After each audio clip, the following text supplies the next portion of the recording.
Yo, what's up? Welcome back to another video. My name is Saxophone. I'm a professional saxophone player, and in this video I'm going to show you how you can adjust your saxophone to make its intonation a little more manageable, as well as one secret tip that most pro players aren't even aware of. So you really want to watch till the end of the video to make sure that you're not missing out on anything. Alright, let's get started. First things first, in this video I'm not going to show you how to control your pitch. That would really be something for another episode. This video instead will be focused on small adjustments you can make to your saxophone to make its intonation instantly more manageable. Now, before changing anything about your saxophone, you should really know what actually needs to be adjusted.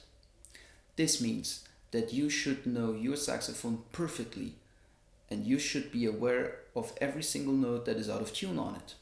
It goes without saying that you can check all that with a tuner. You don't even need to buy one. There are a ton of free amazing tuner apps in the app stores, so this right here would be a waste of money, literally. Just make sure you set your tuner to somewhere around A equals 440 Hz to A equals 442 Hz.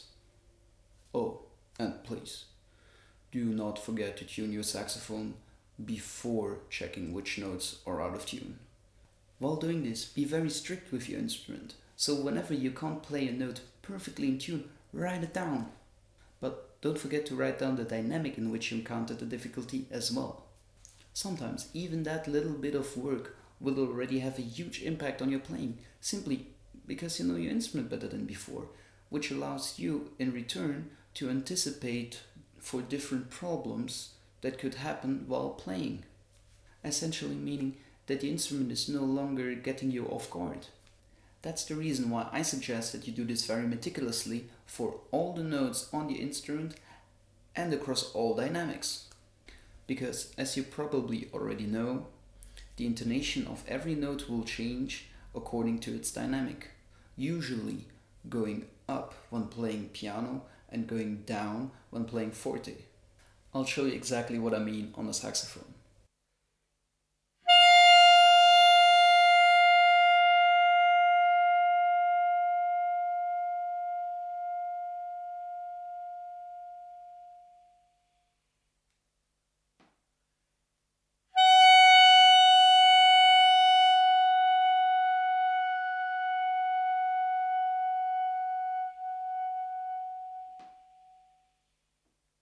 Once you did that, and you know exactly which notes are out of tune, we can finally get to work.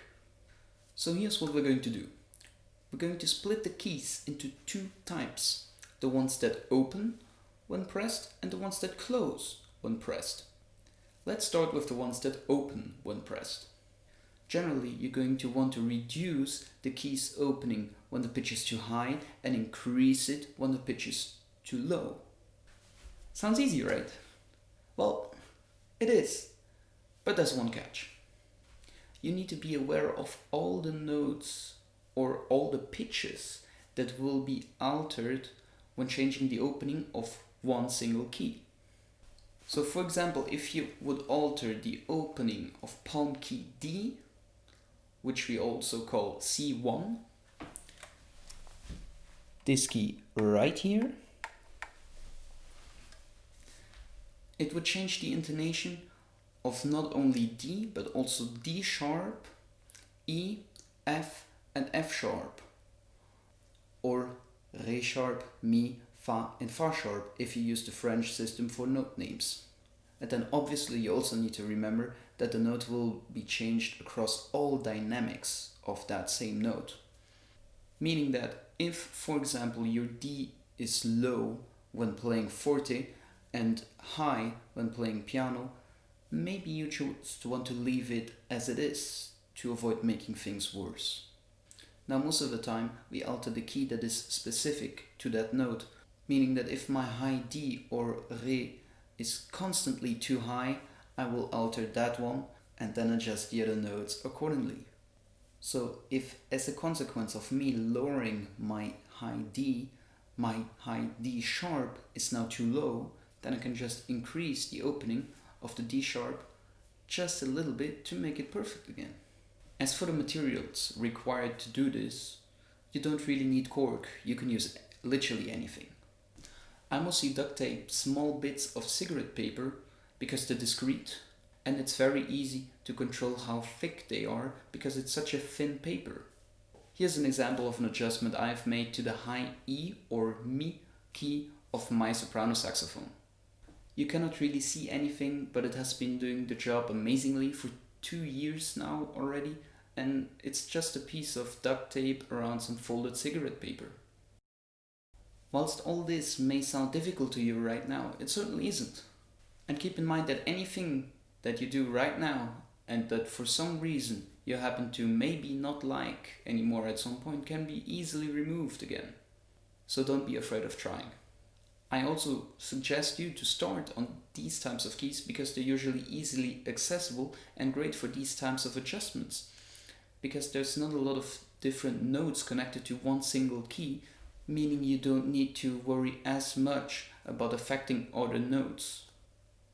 The closing keys are often more difficult to alter because there's a lot more things connected to them, and altering one may often result in altering actually a whole bunch of notes.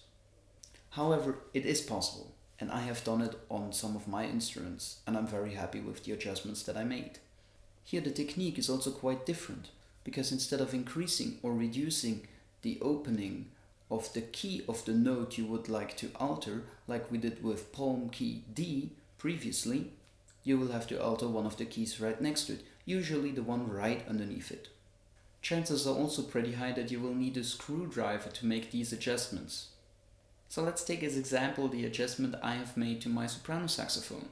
My medium and high B or C in French were both too high, so I lowered the opening of the C or Do key, which we also call number 2, resulting in lowering both Bs but also both C sharps, which was fine for me because I correct these anyway usually.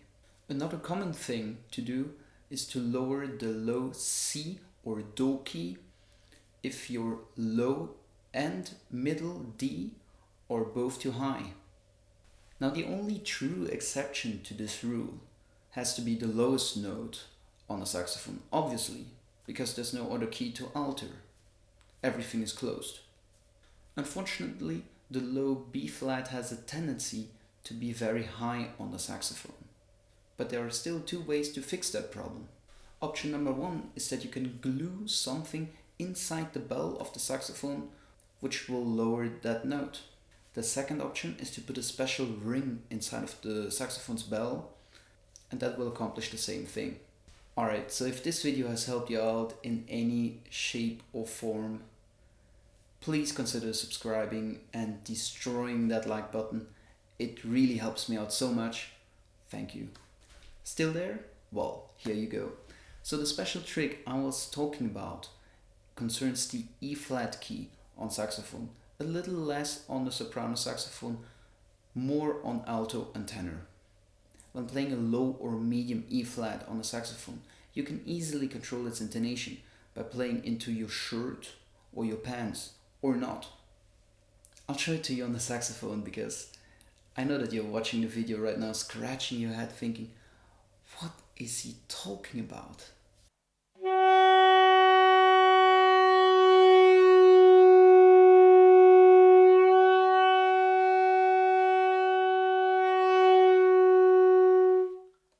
Alright, that's already it for today's video. Thank you for watching. Go check me out on Instagram as well. I'll put the link down below. And if you haven't seen it yet, not so long ago I posted a video about some exercises to show you how to play faster in a cleaner way. If you haven't seen that one yet, please go check it out as well. And I'm already looking forward to seeing you in the next one. Bye.